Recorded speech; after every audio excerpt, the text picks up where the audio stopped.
sumeregut manjing samudrana yadreng rakanyol kawa banyu sumaput wentes meleke ngandhanira sumengep nampeki nitcangga kang ware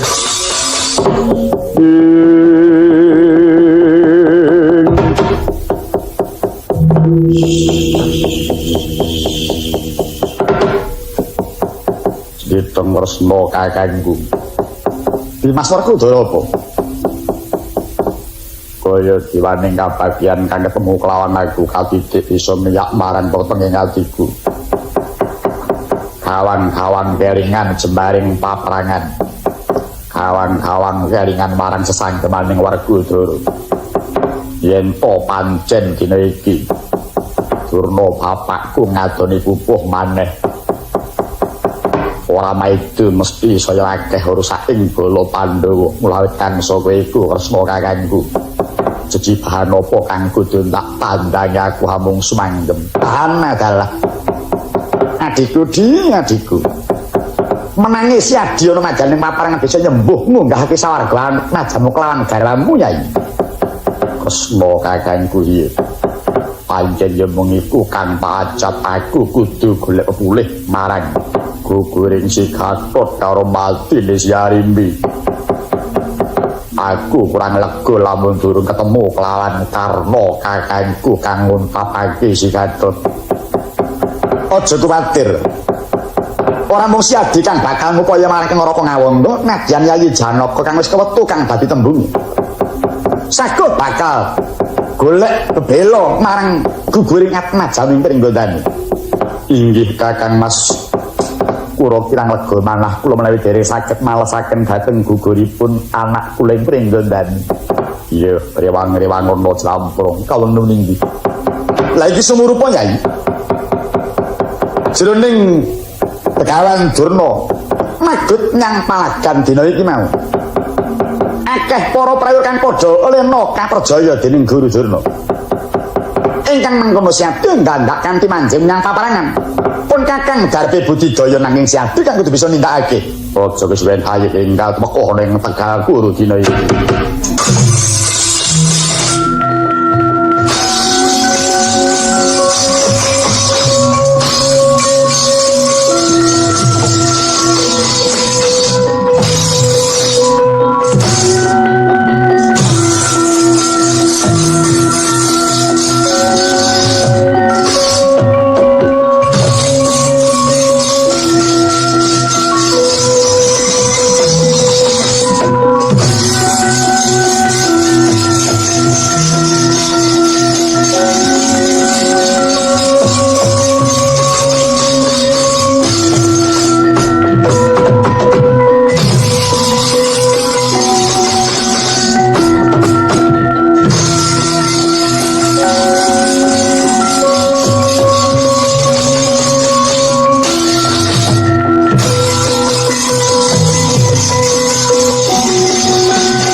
Tertamtu utkamtuning utama titi tetep dadi pangisane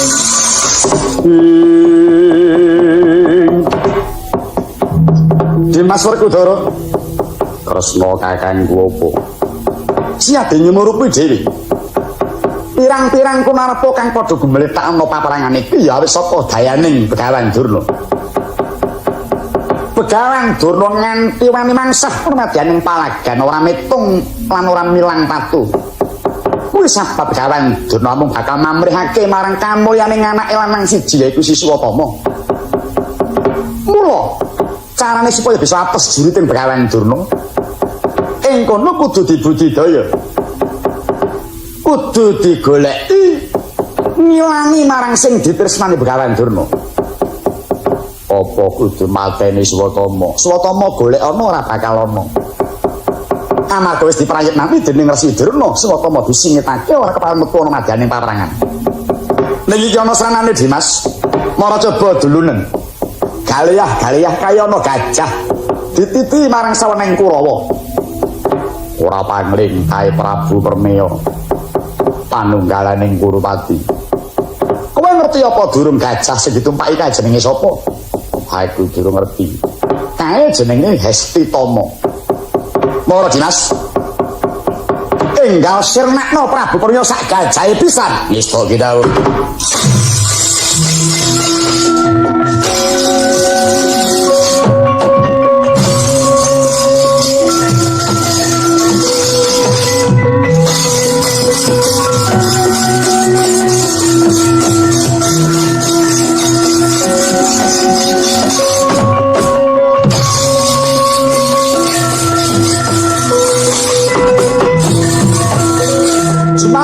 Sang Werkudara mundha Gadara Jakpala.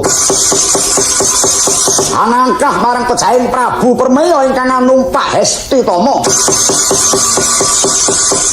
Bawaning satya linangkung tanemindo gawe. Hamung sak kepurukan wis mati koneng Prabu Permaya bangke momor marang bangkene gajah Hesti Tama.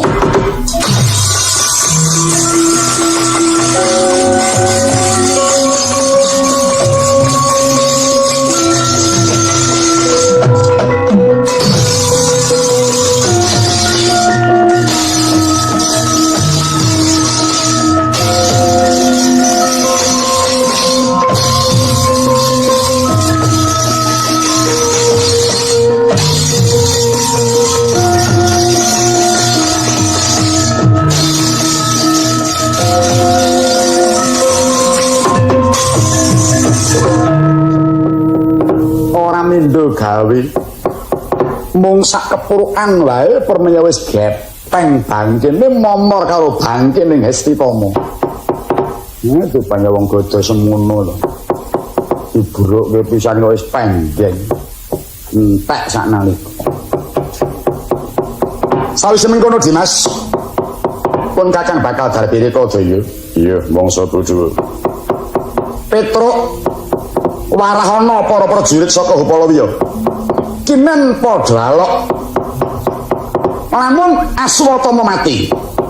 Ih. Werkudara Janaka. Ih, kula wonten sewu. Mengko lamun Begawan Durna takon kelawan sira. Apa bener yen Swatama mati? Wangsulana Swatama mati. Iya.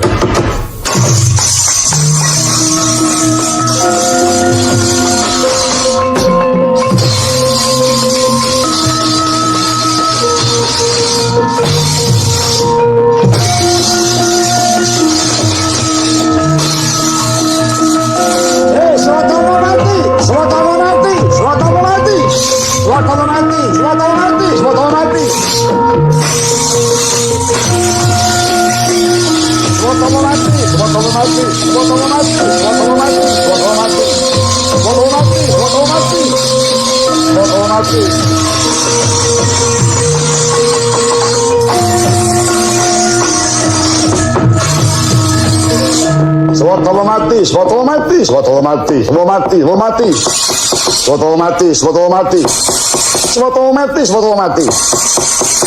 Kacarita kaya mangkono nggih Hyang Druna ingkang nembeng nglampahi tapa mbisu. Gumrah swaraning para prajurit sami alok Swatama mati. Ketang tresnane marang Atmaja. Sigra Pandhita Durna. Rangu-rangu nggenya nampi marang aloking para prajurit. Nanging bawaning tresna marang Atmaja. Paripaksa njugaraken yen tapa mbisu. Temah Begawan Durna kawuningan dening prajurit sak Tegal Guru. Sigra malot saking titianing kreta Begawan Durna.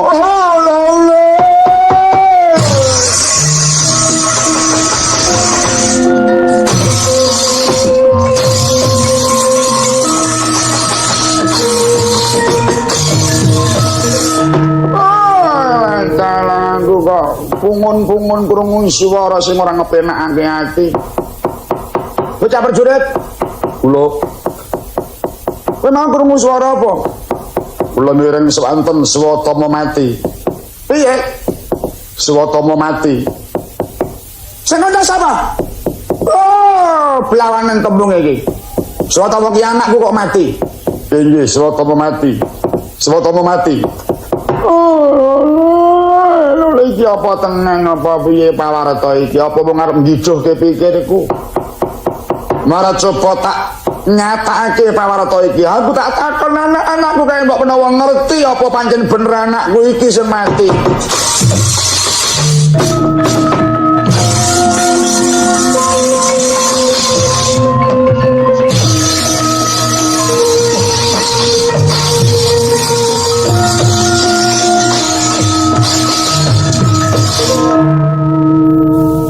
Menapa Rama Penemban Janaka kaya anakku lanang ya ngger pun bapak arep ndang marang kowe kulut nanging kowe kudu ora kena gara kudu tok wangsuli apa anane inggih menapa Rama aku krungu pawarta gumyake akeh apa bener jare adimu Swatama mati iya inggih Aswatama mati hah? Tenang? Inggih, Aswatama mati. Garah kowe. Kowe garah. Ora Aswatama ora nyang paperangan kok mati. Namung leres menika Aswatama mati. Yo, aku ora ngguku. Kowe satriya nang Yasa Kulina garah. Aku ora ngguku tembungmu. Tak takon karo Kakangmu Werkudara kae sing ora tau garah.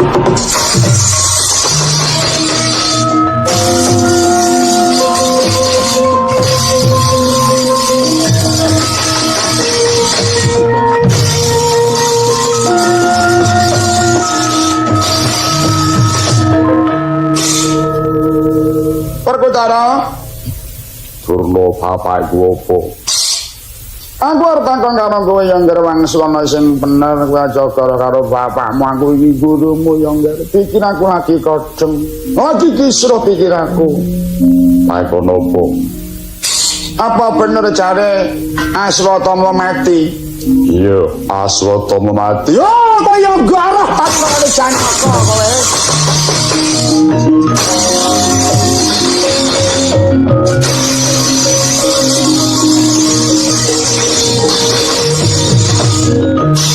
anakku biar menggula istiwa kula Rama kowe bocah yatim ya nyer kowe selawase ora tau garah ya nyer aku arep takon karo kowe kula ning kudu tok wangsuli sing bener ya nyer aja garah karo bapakmu ya nyer menapa Bapak apa bener jare Swatama mati iya ora ta Swatama ora urip ta ora mati ta inggih kula mireng lakar Swatama mati inggih Bapak kula mireng Swatama mati oh kowe ya panunggangane kakangmu kowe ya ngarahi aku kowe ngisro kepikirku kowe Swatama ora mati kok tok kandhake mati wis to Pandhawa 5 ki sing ora tau garah ya mung Puntadewa anakku Puntadewa dhewe kae selawase ora tau harus tak tekani takon kakangmu sing barep dhewe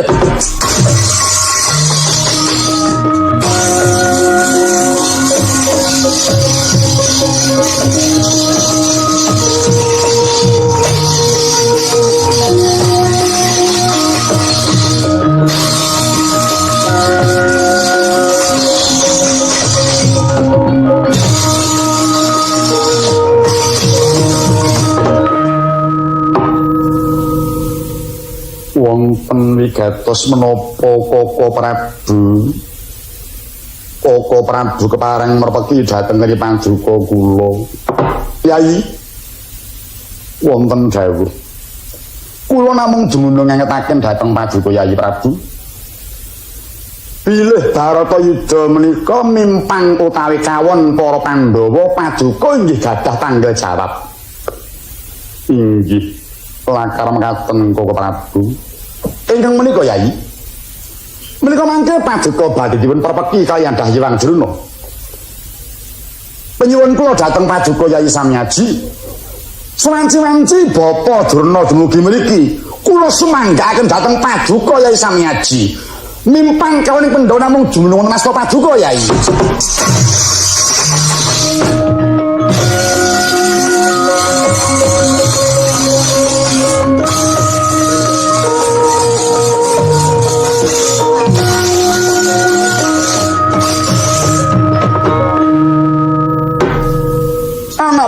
Puntadewa.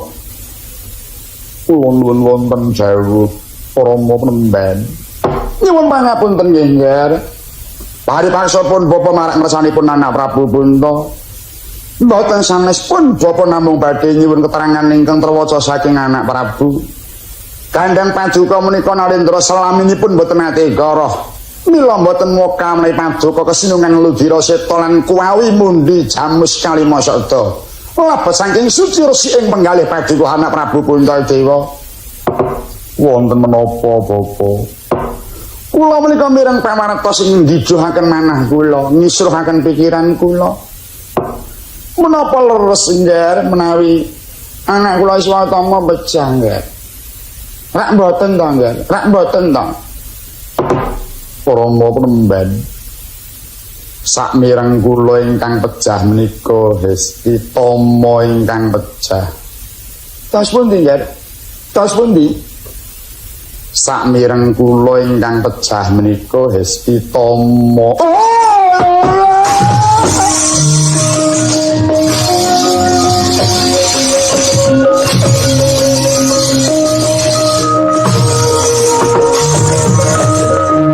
Gemebrok ing antara kalenget Parawadha Sina Begawan Druna.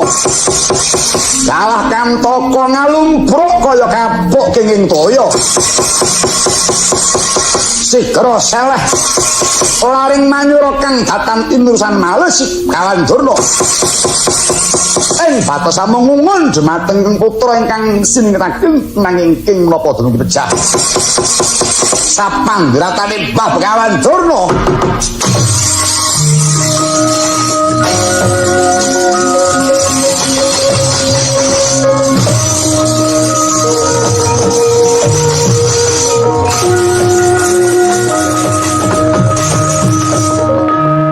Wonten sarenganing lampah Atmajendra Pancala satriya ingkang miya saking Agni sesaji lenggah wonten luhuring kreta nalika semana ingkang nglayang wonten ing alam antara nenggih kumaraning sawaregi Bambang Ekalaya ya Prabu Palgunadi ingkang seda hawit saking kaperjaya dening Raden Janaka tumamaning bendu saking Sang Palgunadi tumanduk dhateng gurunira ingkang pangepareng Den Suwitani. Nalika samono sigara kemaraning Palgunadi hanyilih raga manjing dhateng hangganing Sang Drestajumena angajab marang senaning Pandhita Durna.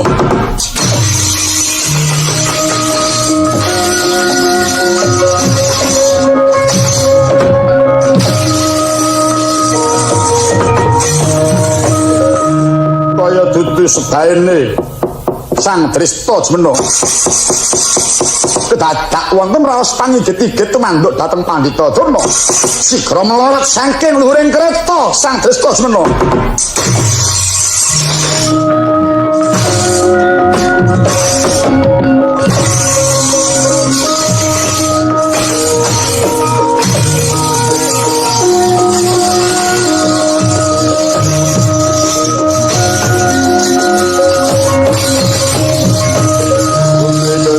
Ganjing langit kelap-kelap katon Reking sanging sang mawet gandrung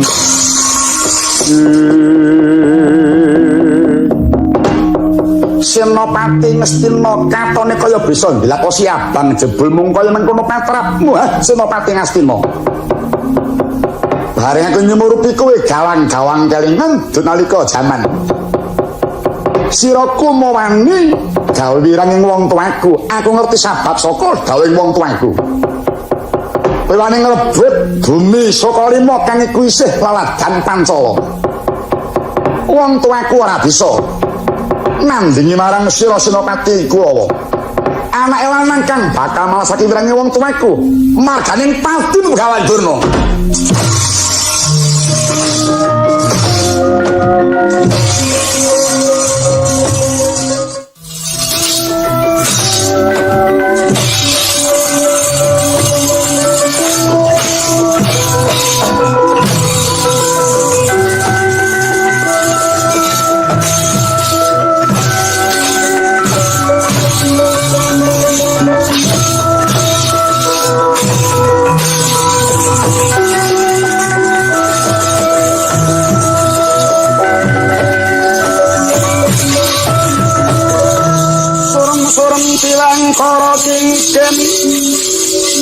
Lermangoso kang layon denyoy lan manis watanan nirandu kumakutan arahnya maratani marang saliranipun mawas dening lupira kang wan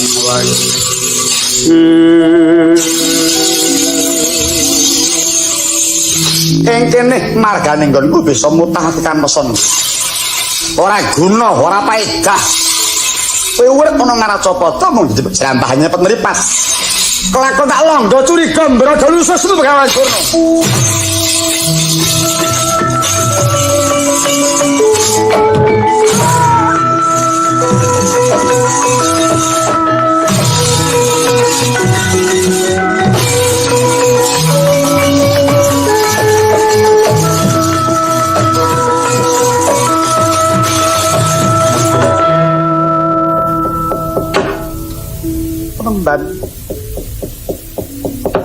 penemban Begawan Durna distun temen tumindak iki mau penemban kaya ora ana sing ngelingake aku ing ngatasi penemban iki mau kantoko tak longgo curiga nganti mbrodo lusus muduh penemban guruning kadang-kadangku Pandhawa penemban kang wis paring kepinteran kelawan para Pandhawa nanging gene ya aku mburu nafsu nuruti hardaning kakung kang kepanasan nganti ora eling Purwodaksina penemban aku njaluk pangapura karo kowe penemban aku njaluk pangapura karo kowe penemban yata laruta saking dosa sang kula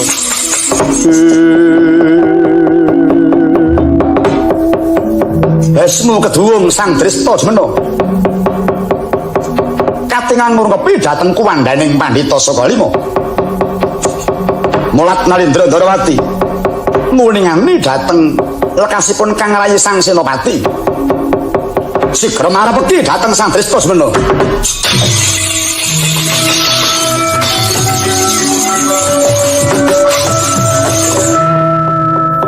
Yayi Dresta Jemena Siadi iki ora ana pertapan Siadi ora ana paguron Siadi ora mapan ana papaning kulawarga nanging Yayi mapan ana jroning paperangan kaya ngapa gawate nglakon lamun to Siadi banjur ngalontrih kang dadi kahananmu Yayi aja nganti Siadi kekilapan ketemben wae Paman Prabu Durapada ketancepan tanah dadane halik saka jemparine Begawan Durna gumrikah sang Dresta Jemena ora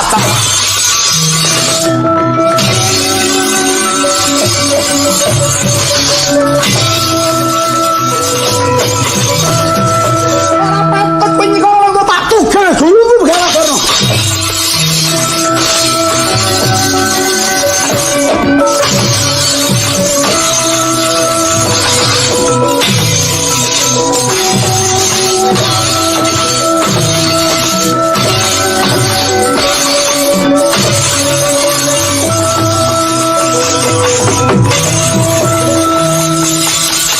sirah pisah kelawan gembung tugal tal kapagas curiga jangganing Begawan Durna sigra kinarya dambel sirang Begawan Durna wis ngetuwuk ginuncang tebih sirang Begawan Durna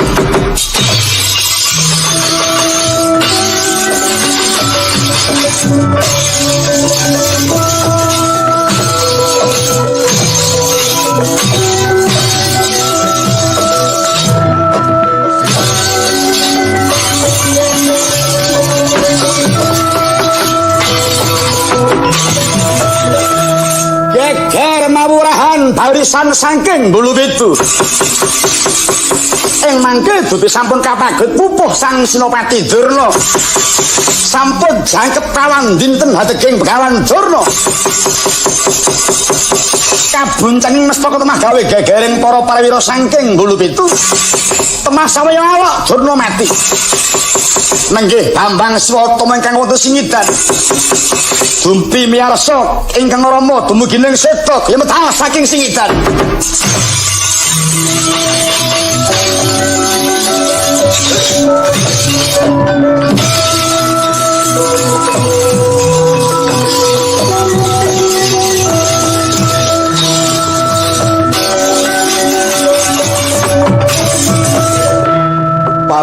Paman Patih apa ngeres Swatama kula mireng pawartos menapa leres tiyang sepuh kula gugur wonten Palagan.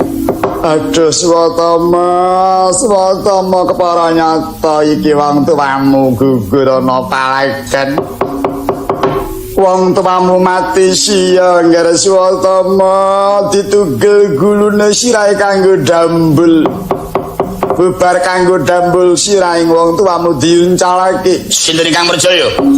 Ingkang Merjaya putra Pancala Dresta Semana. Tajane pengamuku para pendhawa.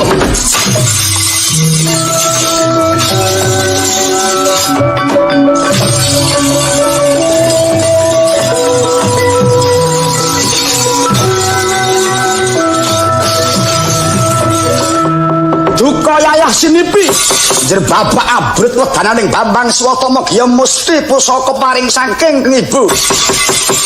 Nenggih Kyai Cundha maneh sinipta Bambang Swatama sigar medal dal sak lumbung Bandung gedene geger para prajurit Upalawiya.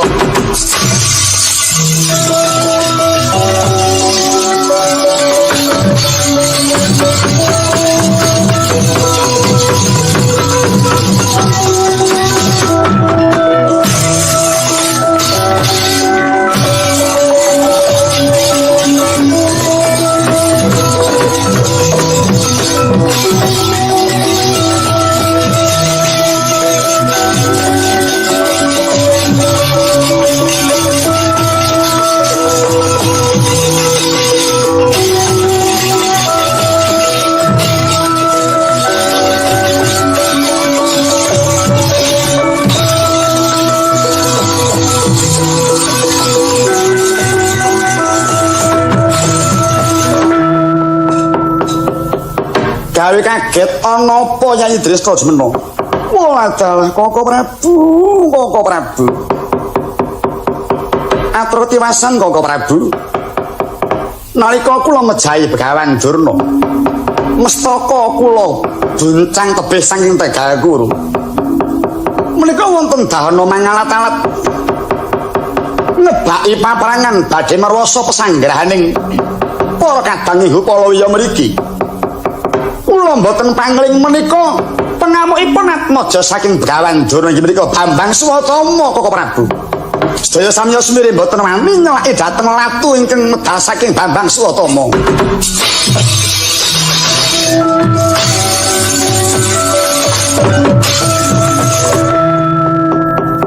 Dresta Semana kang kaya kowe. Kowe kuwi dadi senopati manggalaning prajurit. Nanging tak sawang tumandang mulang perangmu tanpa tata kaya tandanging sudra. Sira mateni mungsuh padha-padha senopati. Nanging malah tok anggo dolanan tangga dambel ninggal marang wantuning satria sejati. Apa wis rumangsa kuncara? Wis bisa mateni Begawan Durna kang ana sajroning Kamtaka. Mateni uga kena ning aja banjur kaya wong nuraan patrapmu. Nduk tugel gulune, nduk dambel mestakane, nduk guwan adoh saka ing Tegal Guru. Nanging jebul wingmu wong jirih. Buktine apa? Bareng ana nesu ning anake lanang. Kowe banjur kaya wong pinjungan lumayu gendring mung matur ana ngersaning Koko Prabu. Yen to pancen kowe senopati nuwih, yen to pancen kowe kendel ana paprangan kowe kudu wani metokake marang anake lanang. Ora sembodo karo kemakimu, ora sembodo kelawan sumbarmu. bareng ana pengamping anake lanang kuwi banjur ora gelem nadhahi kaya ngono kok dadi Senopati. Setyaki. Lancang kemucat. Selawasku duwe sedulur kowe lagi kepurung iki tembung kaya ngono. Aja nerweteh. Aku iki manggalaning para prawira. Dumadining Senopati awit sangka pilihaning para prawira. Mumpah-mumpah marang aku ngremake jelajating Drestajemena. Ora minggat tanpa jemparing kok Drestajemena.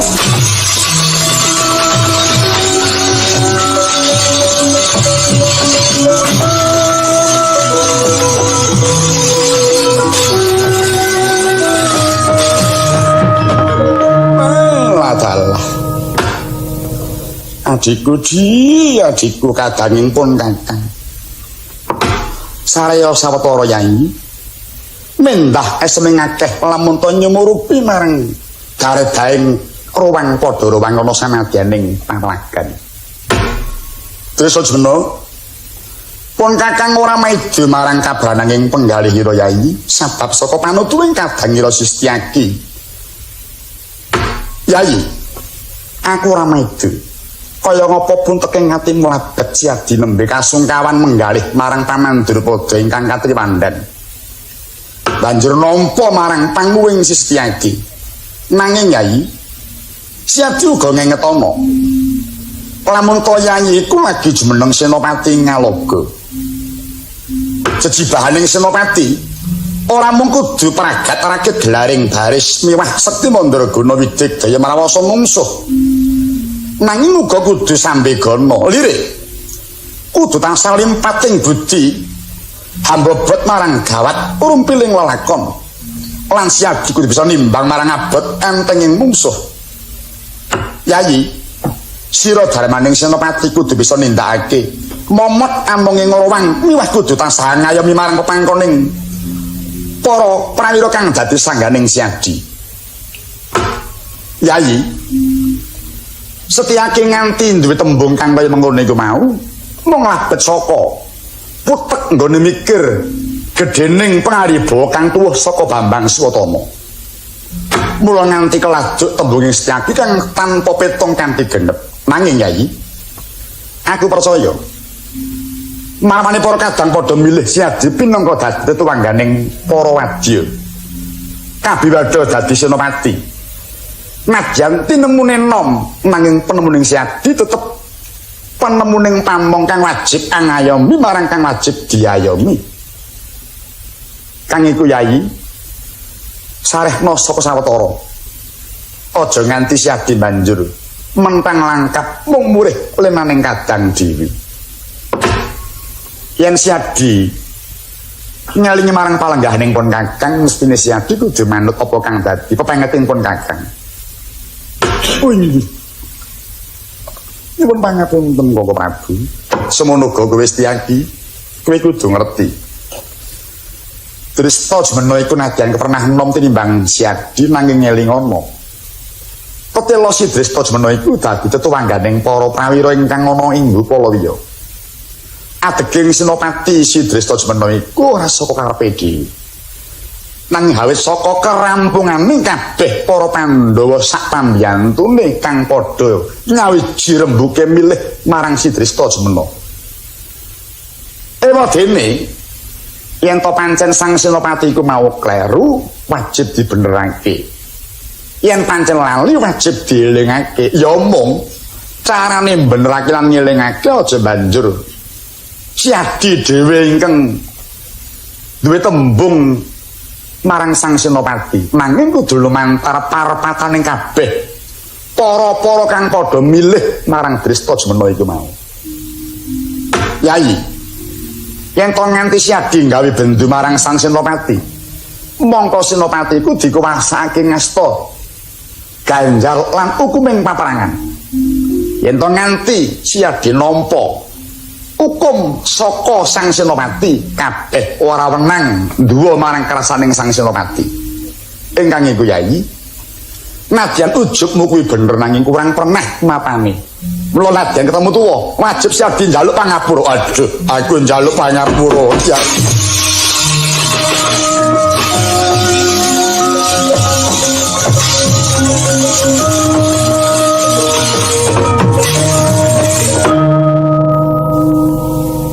aku Paten Nono Manedi.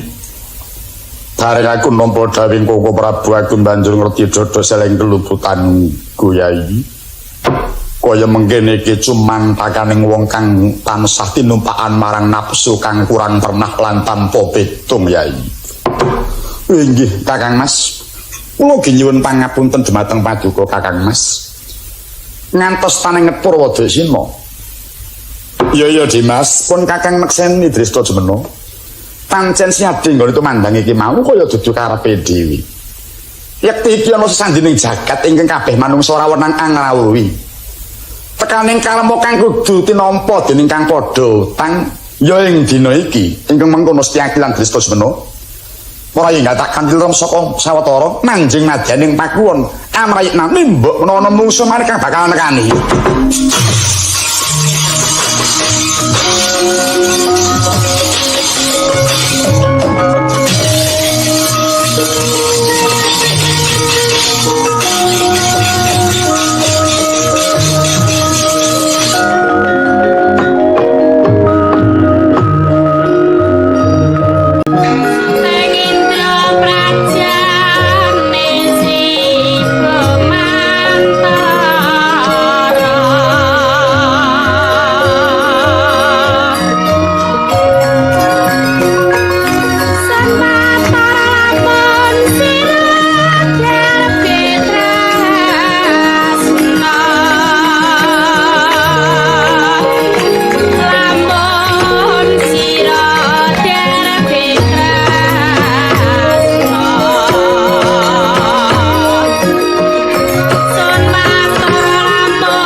Ning taloko kadi langit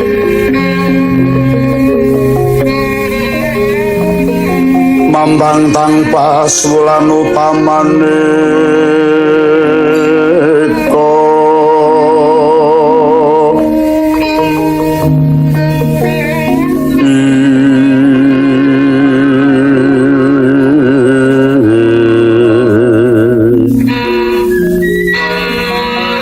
Bintang kliwa kusumaya sumawur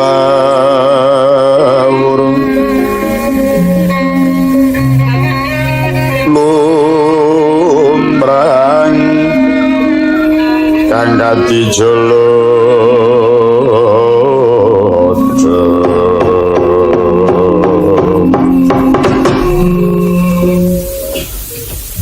nalika samana jroning Nalendra Dwarawati amisah dateng Darjae ngrowang sayektine wis kasarangan dening Sang Harjuna ingkang mulat marang dahan ingkang mangalat-alat katitik Raden Janaka sigra hamata aji guntur Jawa Dawaing Jawa aji paringing sawargi Sang Padmanaba temah saged nyirep dateng dahananing Bambang Suwatama saking kodenging Sang Swatama karana datan tasah punang dahananira sigara Sang Swatama mintar saking sasana rumaos kaling sempan tebih pelajaring Sang Swatama tambuh ana ngendi papan panggonane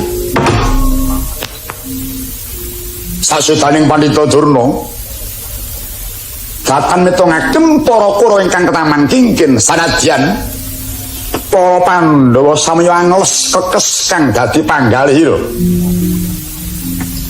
katitik Sang Warkodara mung jegrek yayah tugu sinukarta nanging jroning kendel ing batos meminta marang kang hakarya jagat mugi tinampi kumaraning Sang Pandhita Drona datan kantun lekasing Sang Warkodara linut dening Sang Hyang para kadang mila datan mokaling mangke miyos kumaraning Sang Durna anyarengi dhateng jumeduling Sang Pagunadi saking hangganing Sang Dresta Jemena. Perak ginawi adoh ginawi perak ing mangke pinunggil kahanan kang dumudi wonten madyaning Tegal Kuru. Gempya kang kawus tan kadhih ingkang dumunung wonten lebeting Kedaton inggih ing taman Kadilengeng nagari Ngastina. Sang Ratu Banowati ingkang pinarak lenggah kahadep lawan Kang Rayi Radyan Dursasana. Ing cipta Sang Ratu Banowati sampun sawetawis tinilar dhateng ingkang Raka, mila mung tansah dahat kasemaran jroning penggalih.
Inggih menika warnani ingkang sinebat Taman Kadilengeng mapan jroning Kadaton Ngastina. Lamun dalu kaya rahina lebet kathahing sosotya ingkang minangka renggan ngajenging taman wonten balun banguning punang tirta keh mina kang matayana madyaning sendang wader banging kang mambang sumimpanganing tepining watu karang soroting pratangga pati gebyar-gebyar Crandra Panyayah kecelaping kilat kelawan kathit datan kang tur wader pariwirawiri pating sliri mujair samyuk kenjer ulam tawis lumampah jiwat kenes jinangapan ulam tombrom yang iwak emas kanjeng lumut ingkang kentiring warih limbak yen Cirandra kaya mendung angin danu kang kasarang maruta mondo kepining balembang kataneman sekarang kang samya manca warna lamun to tinuju mekar kembangnya carut kelawan kembang putih kasulan kembang biru ana tetunggule kembang kang apulas abang sarupan kembangan dadi sawana wungu kadasaran subur gegodhongan kang ijo yuri akarya sengseme kang samya umyat ingkang katon royong angayaming mataman nenggih menika wit gurja sinajaran wit nagasari datang kantun katingal gemeng dununging Reksa Tanjung kang lejeng ambabar sekar dasar kapulet longgadung ingkang mapaning ngepan mila datan mokal monto kathah bermora ingkang isep marang majuning kembang sapa to kang dumunung wonten madyaning taman kadilengen wanodya ingkang sampun kalado yuswa Prameswarinata Ngastina putri saking Mandara Kahatmajaning Prabu Salya ingkang ngangka 3 sesile Sang Ratu Banowati ya Ratu Banowati ya Dewi Tanowati nadyan sampun keparing yuswa parandene tasih ketingal tabet endahe marna lamun to besenget wimbuh patut lamun to mbombrong ketingal mancara nadyan sampun kathah yuswanipun parandene bawanipun saged angadi salira mila katingal tasih kenceng-kenceng tasih mulus-mulus salirane katingal wewek mila datan mokal saya sepuh saya daya jati kang samya tumingal nadyan rikma petak parandene ora nate disemir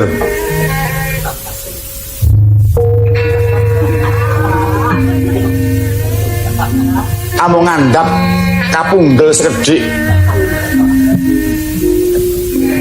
saya mimbuhi lemo Sang Ratu Banowati lamun to gumujeng ketingal gingsul ing wonten pinggir ngeblakake kang samya umyat mila datan mokal lamun to para sopir-sopir sami rebatan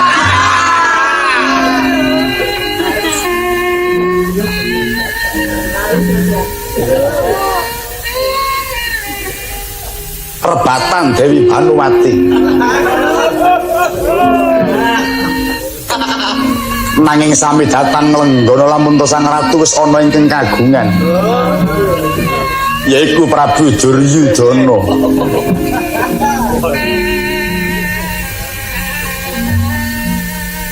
nalika lenggah Sang Ratu kahadep ingkang rayi Radyan Dursasana angagelah angadepi dhateng Sang Ratu teka mangkana wijiling pangandika ingkang dereng kawiyos ing lesan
Kewan sekali kata taman narpat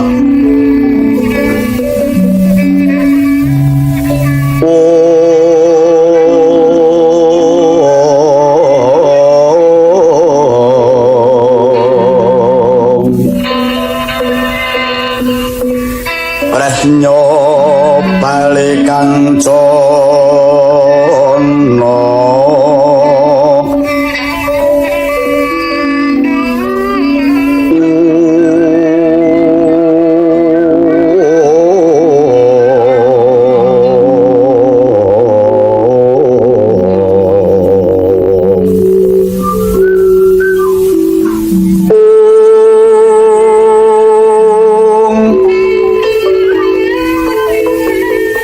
Sopo promahni pawal nataring kang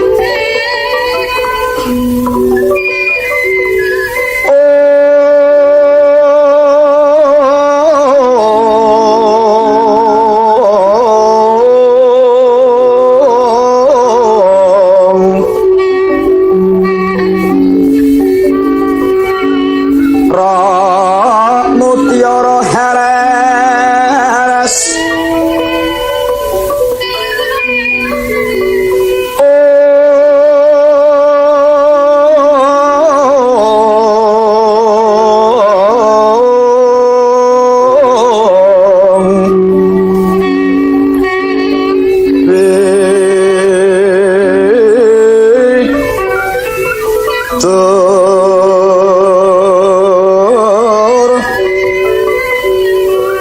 Yomoranila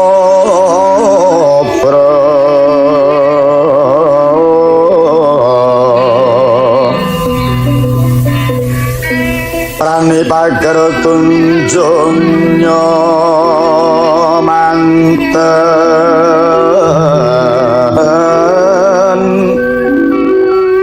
luman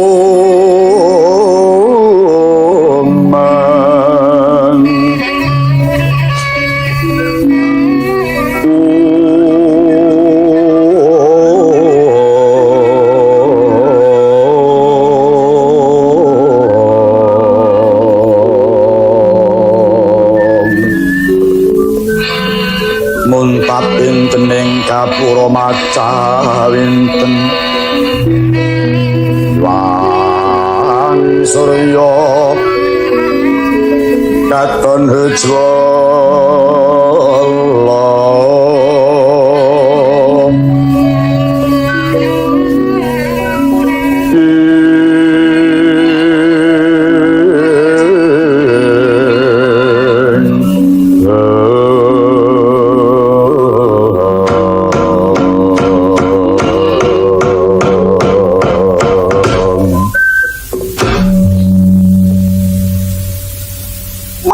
Dimas Dursasana kula luwih wonten pangandika ingkang dawuh Kakangmu nimbali dhateng Katang Paduka kula pun Dursasana kula nenek-nenek Mama Katang para siyati tak timbali marakno ngrasaku aja dadi kaget ing atimu ya Di. Inggih. Kurawalan pamundi kula dupi kula tampi timbalan Paduka Kakang mbok kula nenek-nenek. Mboten langkung kula ngaturaken pangabekti mugi kunjuk. Wonten ing sahen papanjenenganipun Paduka Kakang mbok lho. Ya wis tak tampa banget panarimanku tumibus padha-padha. Bujandan padha prayoga nanggon ngedhet. Kula nuwun inggih mboten kirang prayogi Njeng Ratu. Kados boten kirang prayogi Gusti Putri. Bali marang sira Dimas Dursasana. Nuwun wonten timbalan ingkang dawuh. Saka petungmu Dimas sono pirang dina nggone kengara kangayai Barata Yuda iki. Lho inggih saking petangan gula Wiwit ngantos dinten menika anggenipun nangayahi Baratayuda Koko Prabu kirang langkung sampun wonten 16 dinten menika Kakang Mbok. Wasana jroning 16 dina iki kawula non. Petungmu para senopati kang padha magut ing palagan sing suwe dhewe kuwi sapa? Menawi mboten sisip anggen kula metang ingkang dangu piyambak menika hajengipun pepunden kula sawargi Hyang Resi Bisma. Kula petang Hyang Prambaning Ngetakondo nelasaken wekdal 12 dinten anggenipun magut wonten ing palagan. Tobat. Aku iki gumun. Ngetase Hyang Pramban iku wis kaparingi sapa parandene. Suwe temen gone madeg Senopati-matian ning palagan. Beda marang para prawira liyane. Lakar mekaten. Mila Hyang Pramban menika pancen prajurit Maharata ingkang linangkung. Sampun wonten paekanipun pengayemaning Pandhawa kula kinten Hyang Bisma mboten badhe gugur wonten madyaning palagan. Gumunku kuwi Dimas Dursasana. Ngatasi sing sepuh wae gelem bebantu nyeramakake sugenge. Wani dadi tawurana madyaning palagan nanging kena ngapa Dimas? Tegas Nyadi Dursasana malah nyingkiri bebaya pati koncat saka madyaning pakuwon Lulupitu malah manjing jroning kedaton ingkang kaya mengkono iku mau apa ora kena dilokake lamun to Dimas Dursasana iku jirih getih wedi mati miris marang swaraning bedhil bebrondongan. Panggih rumiyin Kakang Mbok. Sampun ngantos kelajengaken anggen paduka ndumbuk dhateng kula ingkang kirang prayogi. Astunipun anggen kula mapan wonten ing kedaton mriki menika manah kula kados dipun kunjara. Patosipun kula boten remen dumunung wonten papan ingkang endah. Saha dereng wancinipun kula kedah nyekecakaken badan kula ngenakaken tedha kula. Namung kawuningan lho Kakang Mbok. Anggen kula tansah nyaketi utawi ngadepi paduka Kakang Mbok menika mboten awit saking pikajeng kula piyambak. Saguguripun anak kula Lesmana keparingipun Koko Prabu Duryudana kula mboten dipun paringaken wonten ing palagan.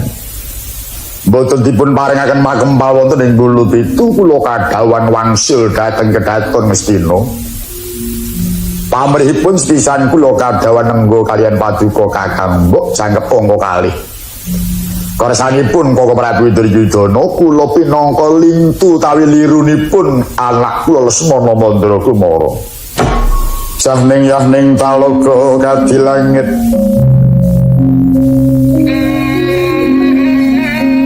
Mambang tanpa sulan upamaneka.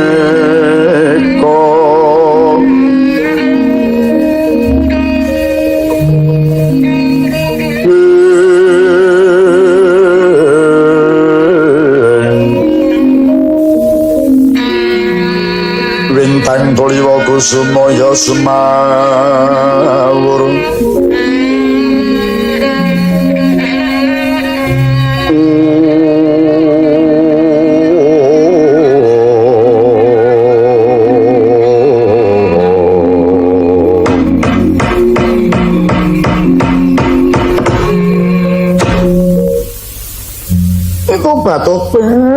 Tobat ya jagat ya Dewa Bathara. Saya suwe saya cetha nggonku mestadake marang si Dursasana. Sira kuwi tukang dadi tembungmu kanthi lendean Koko Prabu Duryudana. Kowe duwe tembung netepi marang dawing Koko Prabu sepisan kena nunggu aku kaping pindhone.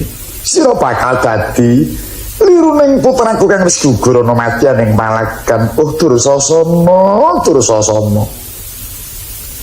Ora nyono cekek temen bebudenmu. Ketok banget angkaramu Dursasana, aku ngerti sing tok karepake. Mula kowe duwe tembung bakal dadi joling Silesmana. Mung sebab kowe bakal milik kamukten negara Ngastina iki. Yen mengkono kowe mentala marang sedan ing neraka. Kowe mentala nyumupi marang patine kabeh para prajurit saka Ngastina.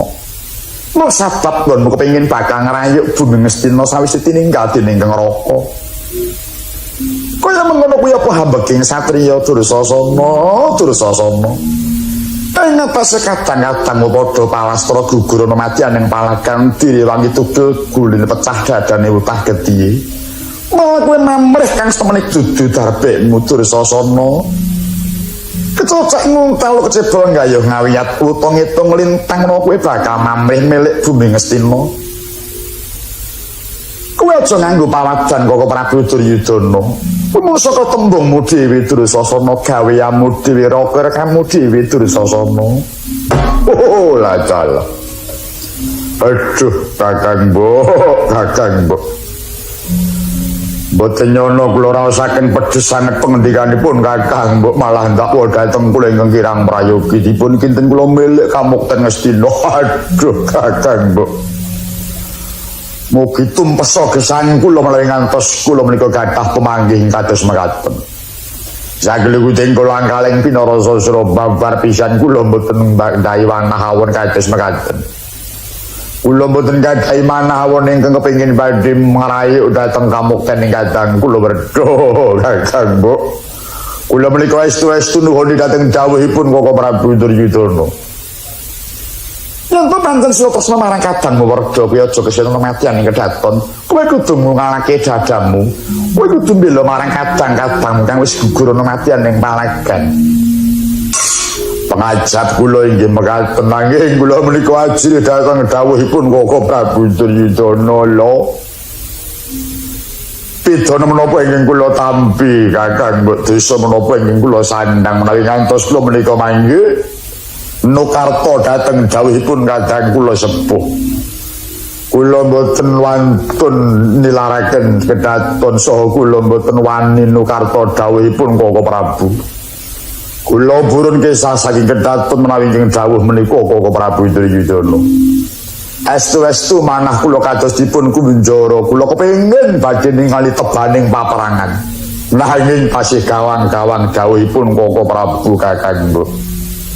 Dursasana. Saya bisa maca marang batinmu. Sak menika tok milikake iku rampung bumi Ngastina wae. Anggonmu mau kepisahan karo aku. Yen ora selak lawan batinmu kowe temene duwe rasa tresna marang aku, kowe bakal nukup marang aku Dursasana. Kaki atere sang kapirangu Renang kolo dimentet-mentet sangartnaning bawana. Yo ketukan lalang ati, yo ketukan ngenesing yat. Yo ketukan kutu kering. Lancar. Kalan rupa lumbuh kedisian Kakang Mbok banjur ndako kalawan aku kan kejeron banget. Kini lamun aku bakal duwe milik marang Kakang Mbok. Lantal yen mengkono yen ana apa-apane aku ora nanggung, yen ana dukaning Kakang Prabu aku moh nanggung. Tinimbang suwen dina kang kurang prayoga luwih becik aku bakal budayang paperangan dina iki.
sing langit kelap-kelap katon lerking sanging sang mawet gandrung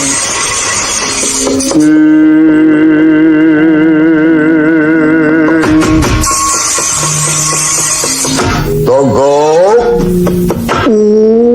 kula wonten timbalan ing adawu Gusti Gusti Pangeran miji dhateng kang abdi teja mantri keloro-loro lelangkonku kok lho kasakit-sakit kados pundi Ingat singgon kudu munung ana jroning kedaton ngestina iki nuhuni marang dawing Koko Prabu Duryudana nanging malah aku diumpah-umpah kelawan ipeku kok. Dipun umpah-umpah kados pundi to menika? Kok. Kakang Mbok Banwati paring dawuh jari aku satriya sing jiring getih wedi mati. Aku dilokake sipating mudha kang teka marang lelakon ing kadang kang bodho gugur ana wajaning palagan kok. Monggo aku iki temen-temen nuwuni dawuh Kakang Prabu. Aku sengara budal saka papan lamun to tanpa dinawan Kakang Prabu Duryudana nanging kejeron penampane Kakang Mbok Banwati kok. Aku mentolo setaning kadang dikira aku duwe milik kamukten Ngastina. Kanthi pawajan lendean Koko Prabu Duryudana. Monggo kowe mbok menawa wis tau krungu marang dawing Koko Prabu lamun aku dumunung ana kene pinangka dadi joling anakku Lesmana dene Kakang Mbok maido karo aku kok. Panjene aku iki wedi arep ninggal kedaton nanging bareng kebangetan oleh ndakwa marang aku kok. Nggonku cecaketan kelawan Kang Mbok Banwati dikira aku arep duwe milik karo Mbak Ayuku dhewe apa wis mingerke blatku kok. Allah di dapur aku kok kasar tumindakku nanging aku segelugut pinarasa sira ora duwe milik lan aku ora bakal gegambaran. Bakal nukup marang garwaning kadangku aduh kok ya kanthi dawing Kakang Mbok kang mengkono aku wis ora karasan ning kedaton kok dina iki gelem ora gelem aku kudu maju nyang palagan kasare aku ana kedaton kaya dikunjara rasane atiku kok aku kepengin bakal nyemurupi tebaning paperangan kok kepareng kula munjuk atur Gusti. Piye? Paduka menika nuhuni dawuhipun ingkang Raka. Wanti-wanti dawuhipun Kang Raka mboten kepareng jengkar menawi mboten katimbalan Kang Raka. Kowe wis tak kandhani mau aja to baleni meneh ya, Bro. Ora ana dalan kanggo mlebu kunyang kedaton meneh. Kula ngaturi pirsa Gusti, piye? Paperangan menika nedheng-nedhengipun campuh Bandala Pati kula mireng keterangan bilih Sang Pandhita Durna sampun gugur wonten palagan. Lho, guru wis gugur kok? Inggih. Lacala. Itu karepe dhewe. Saya nyengkake nggon waktuku moko nyang madyaning palagan kok. Aja kesuwen ae enggal ganti daya-daya budaya yang paparangan dina iki kok bela marang sedaning guruku.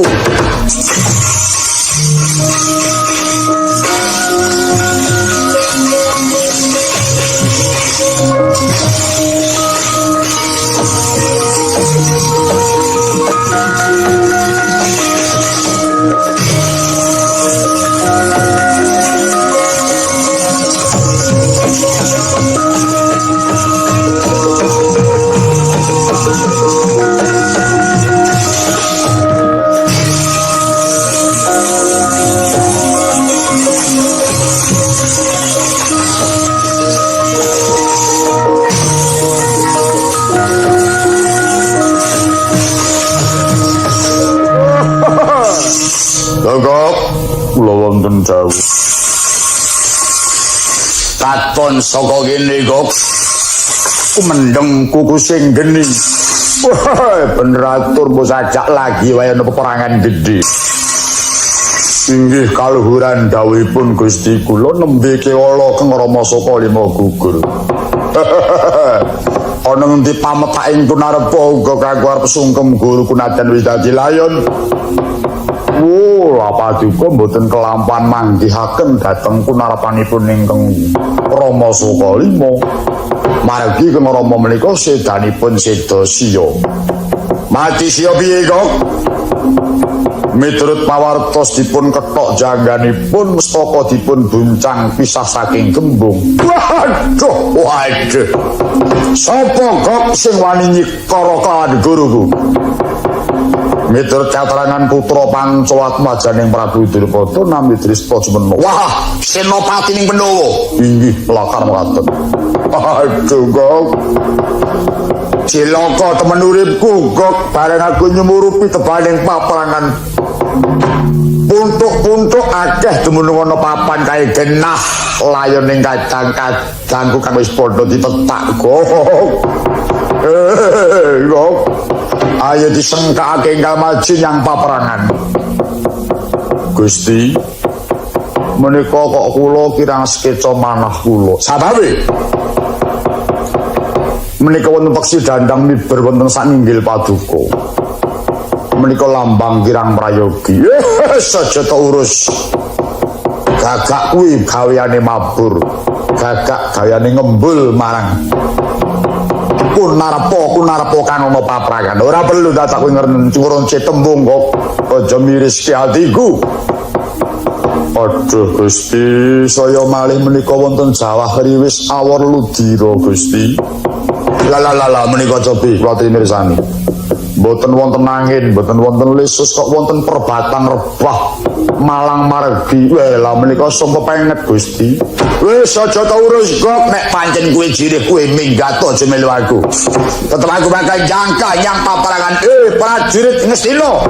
Ingkang isih ana paperangan. Ayo padha maju kuwi duwe senopati. Aku kang dadi senopati prajurit Ngastina.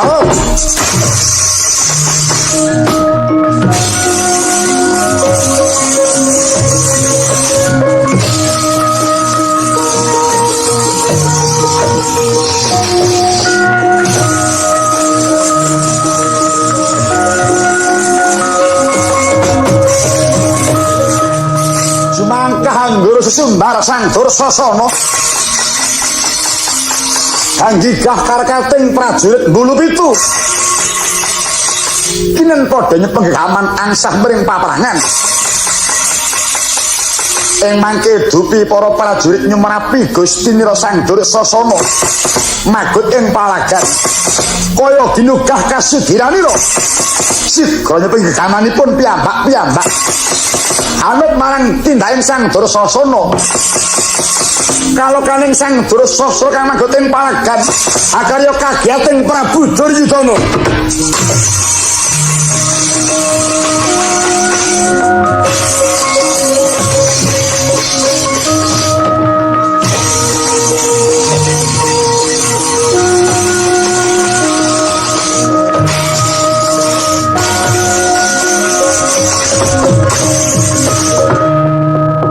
Paman Haryo kula wonten dawuh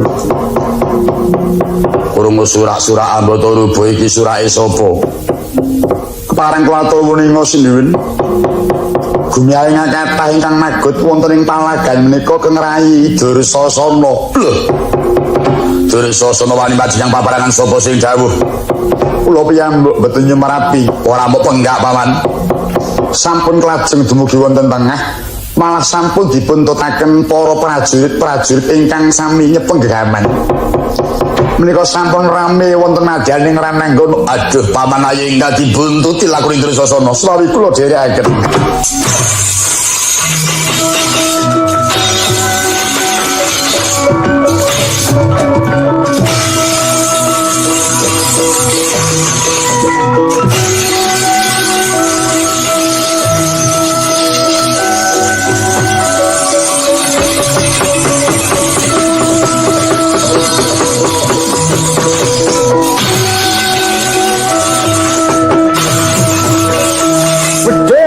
rondongan mriyem sesautan. Pinangka tandha lamun ing Tegal kula sampun kedadosan perang ageng malih. Campu ing wadya saking Bulu Pitu mengsah kelawan wadya saking Hupalawiya. Temah nuwuhaken baledruk ninggah gegana kaya mendung nemuli ing Tegal Kuru. Nembes kedap sampun kathah bangke ingkang gumelik ing palagan. Saya mimbuhi gedhening banjir maus ingkang sarah kuwanda. Nalika sawa Sang Durasasana katingal biak gembira kasudiran ketingal pring gadaning Sang Durasasana. Titik Raden Durasasana sampun ngasta pusaka sanjata limpung. Hamubal sanjata demawah marang prajurit kang alit-alit dadi lan patining para wadya saking Hupalawiya. Geger para wadya. Ngantya tangising wadya Hupalawiya kepireng marang para Pandhawa ingkang dumunung wonten madyaning Pakuwon.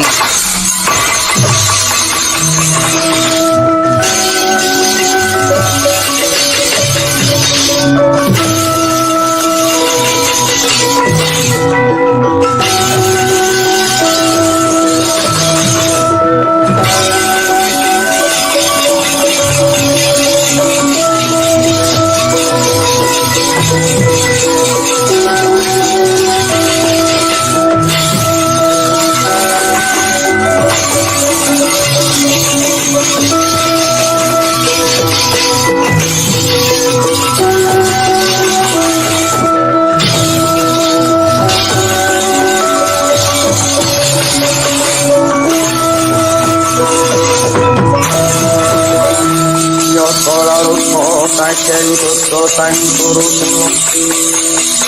yono dosa sang sri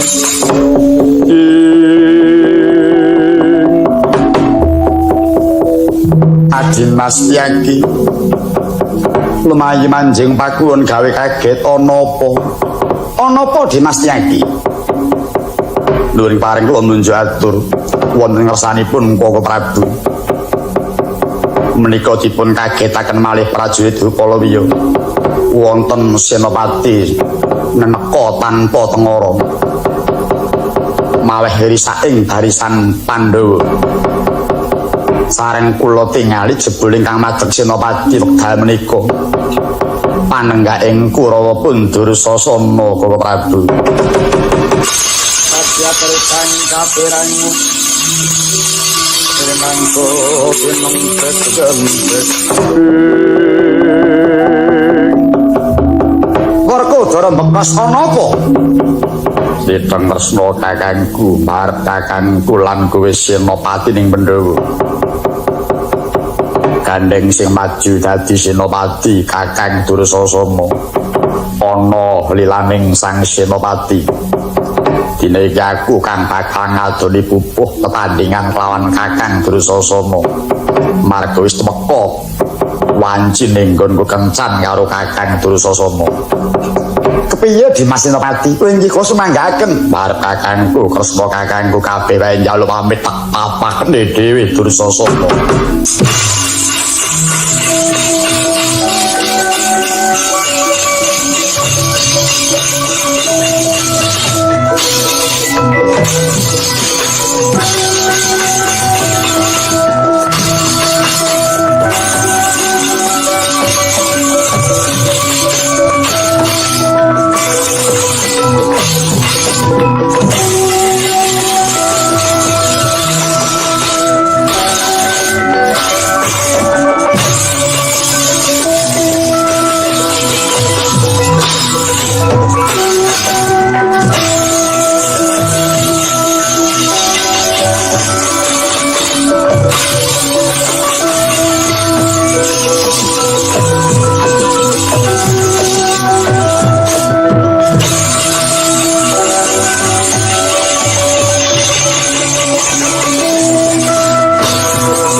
ya para Pandhawa yuk gumulung mangun siring sata Kurawa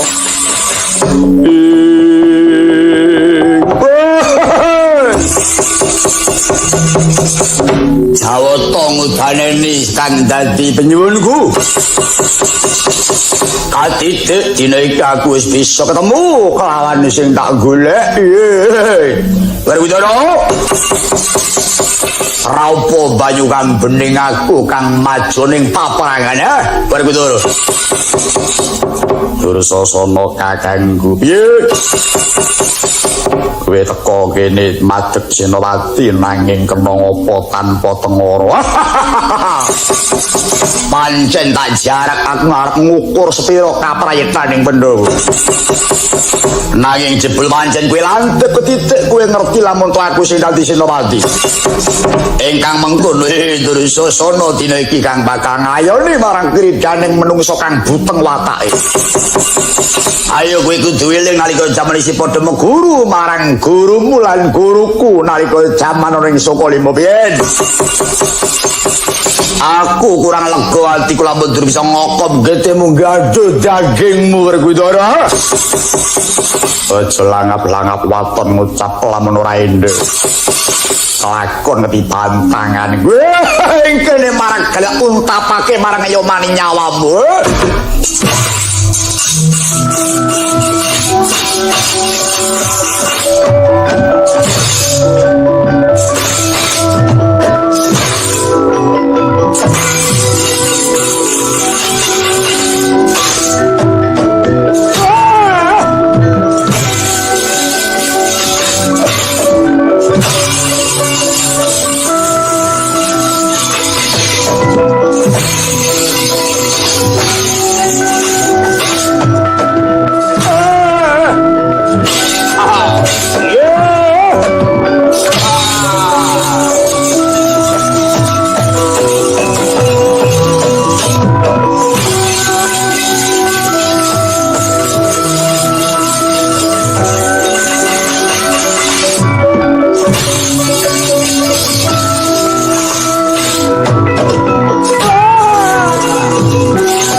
sepiro banggamu Werkudara.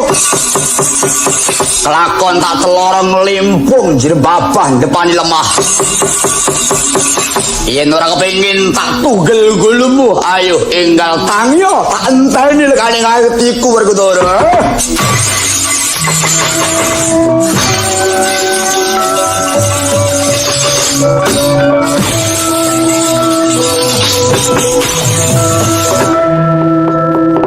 Dursasana manungsa kang ora tata patrapmu.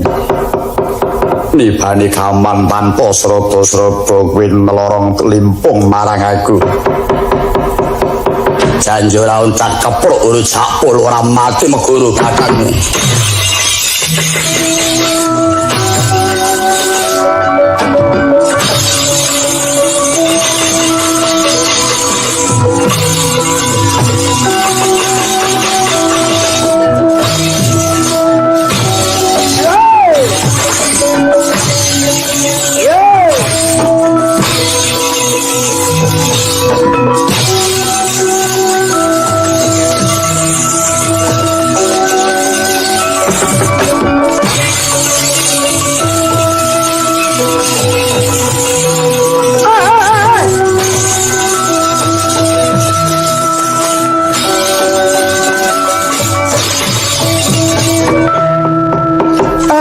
Ajeng pundi, Gus?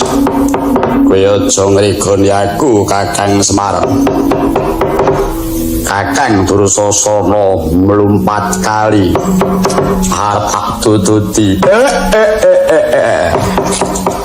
Kula nyuwun dhateng ndara kula. Sampun ngantos lajeng nuruti hardaning kakung den gawat werit lelampan menika. Dursasana niki melangkah kalipun ngerti napa dereng kali niki. Kuwi apa niki nadyan kali mengku perlambang jenenge mawon Cincing Guling. Kali jenenge Cincing Guling. Nggih. Niku nek wong sing grahita niku mujudake banget. Ning boten perlu kula aturake manggoleki dhewe napa to sababe kok jeneng kali Cincing Guling. Nggih mung enten wewaleri den. Yen nganti ndara kula niki mengke nututi melangkah tekan kulon kali. Badhe asor juritipun ndara kula. Prayogane cintane mawon teng mriki. Nek melumpat mriki mang tandang ning nek sampean melumpat mriko kula mboten tanggung kawilujengan sampeyan. Yo tak gugu tembung.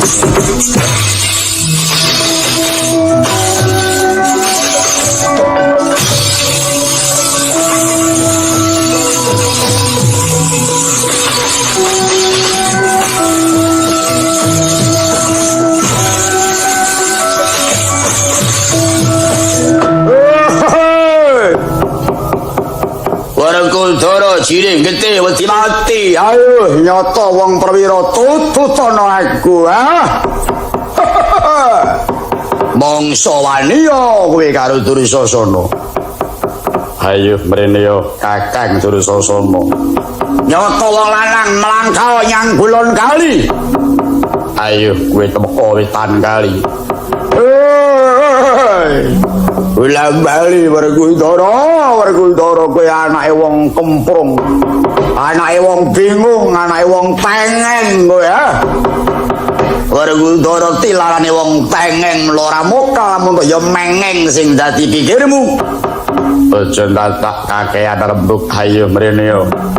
Werkudara anake Man Pandhu tengeng ngangeng ayo nyata wani melumpat rene le. Aja mbido aku ayo mrene yo. Kamparan bau karo aku. Kowe wong pinjungan. Ketokmu gagal ning kowe jireh malah kowe kendel wong wadon tinimbang budimu Werkudara. Aja wilangap-langap waton ngucap mrene. Anake manteng.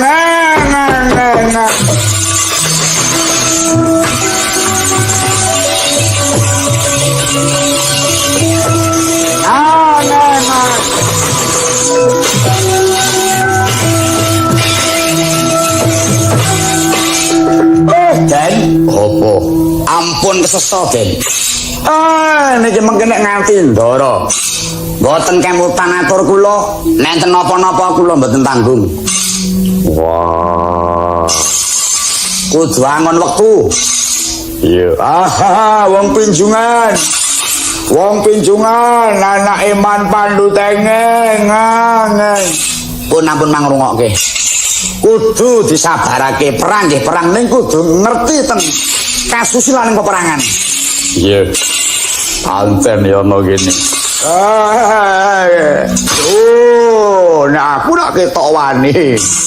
Kowe ora gelem melangkah nyang kulon kali, aku wis melangkah ning etan kali. Ayo. Nyoto prajurit perwira tandanono Dursasana.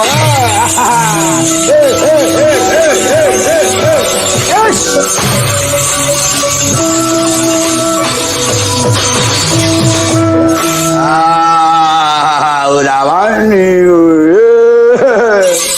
Ketokmu gagah. Nanging budimu ora kalah dhuwur karo keong. Nyatane ora wani tanding karo aku. Ayo, Werkudara. Kantaran tau karo aku kowe menang tanding karo aku sembah dlamakamu Werkudara.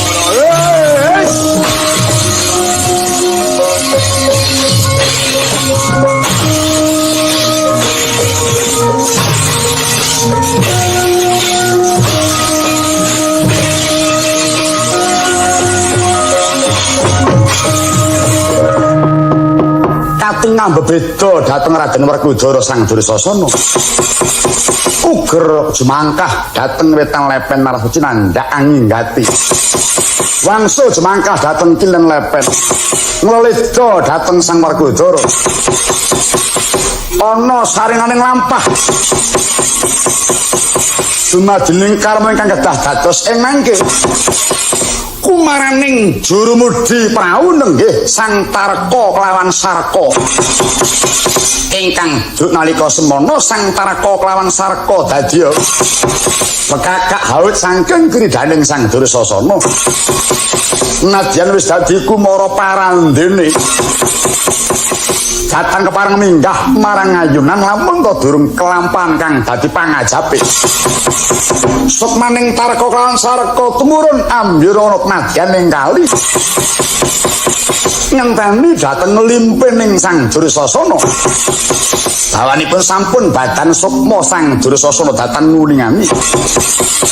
Dupi Raden Dursasana jemangkah maka ing Wetan Lepen. Arsa melangkah dhateng Kilen Lepen. Pinalangan dhateng Sang Kumara kalih. Nganti dawah kalenggak Sang Dursasana prayekta Raden Werkudara jambak dhateng rikmaning Sang Dursasana.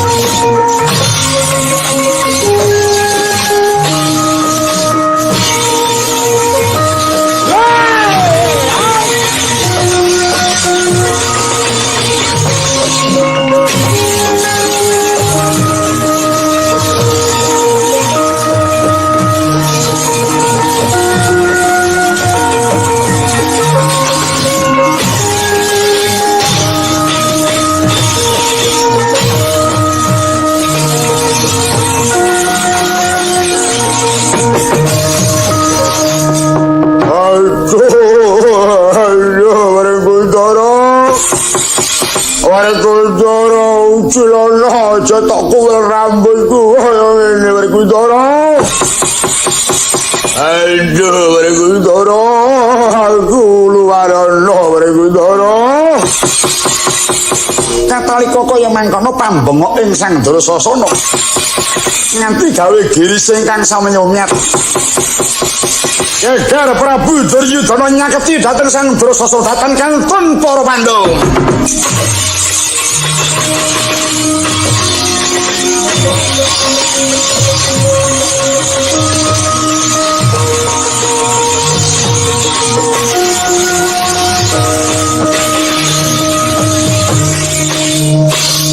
Aduh hatiku di hatiku.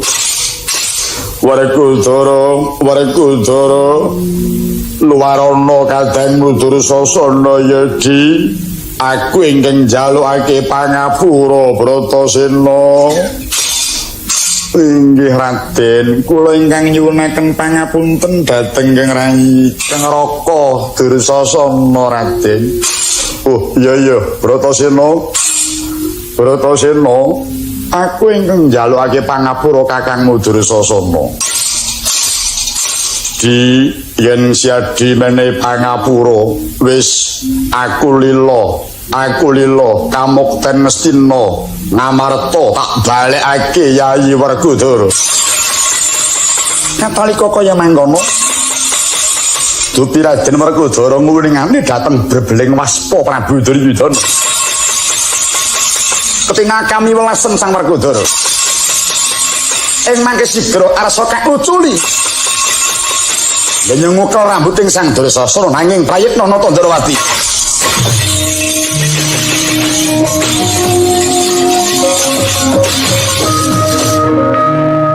Werkudara. Apa? Kowe arep apa? Arep ngluwari Kakang Dursasana. Dimas, aja gemampang nampa marang tuture wong kang kepengin bakal luwar saka penandang. Yayi, kowe kudu eling. Nalika kapan kok Kurawa kuwi bisa titis kang dadi tembunge mujudake kesaguane. Yayi, aku percaya lamun Dursasana mok luwari panurunga siadi bakal kena tinukup dening para Kurawa sabab ing kono rumangsa Kurawa ora bakal kelangan kekuatan. Ewadene menawa siadi bisa nyirnakake mungsuhmu, siadi tuh bisa ngringkihake kekuatan ing para Kurawa. Saya kenceng. Ayo.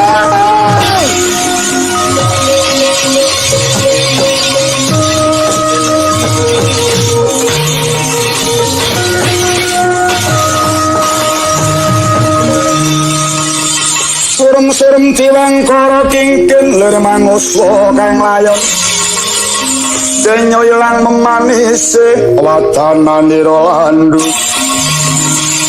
kumelku cemerah nyomaratane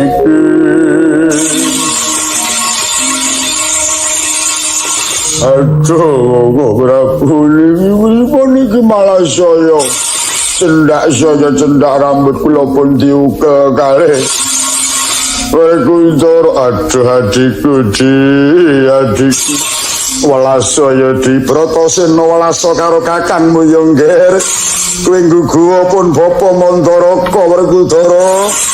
Aja nganti siadi kaya mengkono kan dadi patrapmu. Elingo kuwi kakangmu Werkudara. Elingo nalika jaman Mbak Ayumu para Durpadi digelandang dening Dursasana Werkudara.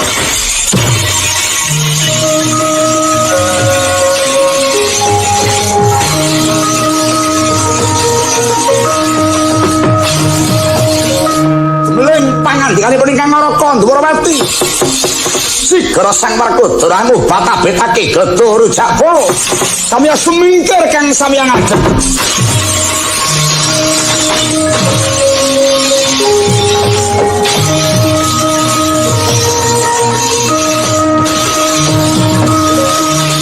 Panjamaning jajalanat ora patut kowe urip ana Ngarjapada.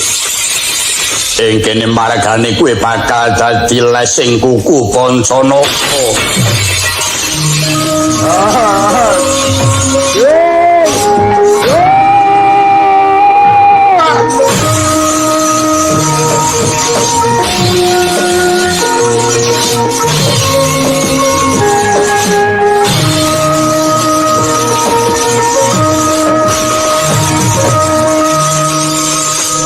Kudu eling Mbak Ayuku tok gawe sewiyah-wiyah marga saka tanganmu iki ora patut kowe nganggo tangan sempal-sempal bagimu.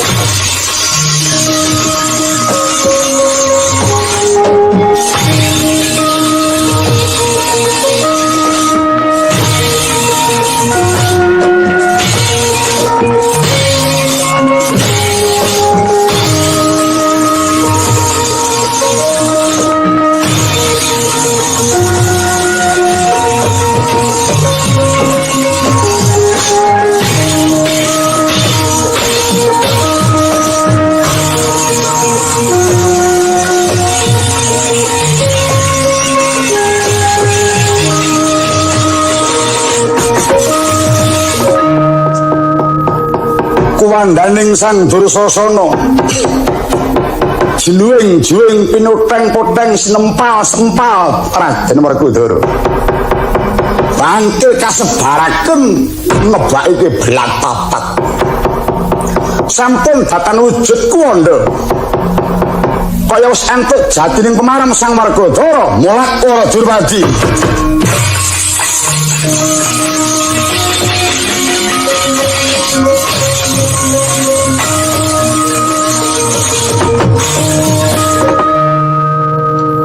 Honopo kang mbok panjali merpeki aku. Raden Werkudara, apa kapara nyata menawa dina iki Dursasana wis temakaning pati? Iya. Nyumurupi dhewe kang mbok panjali dina iki wis sak poteng-poteng bangke ning Dursasana. Wis ora ana watakan kara ingkang ana ngarca pada sabab kabeh wis ilang bebarengan kelawan kuwandaning Dursasana. Nanging mendah kaya ngopo? Si kuning jagat kang temanduk marang aku sabab aku biyen wis prastiya Raden. Aku ora bakal ukrek menawa durung jamas getihing Dursasana. Raden luwarana punakiku Raden. Wah, mau ora ngelingake. Wis tak kokop kabeh getihe Dursasana. Wis tuntas ora mabet. Yen mengkono apa bakal aku nemu penandang selawasku urip lamun ora keluaran kang dadi punakiku. Iki ana sisaning getih kang manggon ana selaning kuku. Mbok menawa iki cukup kanggo jamas. Yo, ndak ene enggal jamas so. Kene ora ketang sithik tak nggo ning luwari punakiku.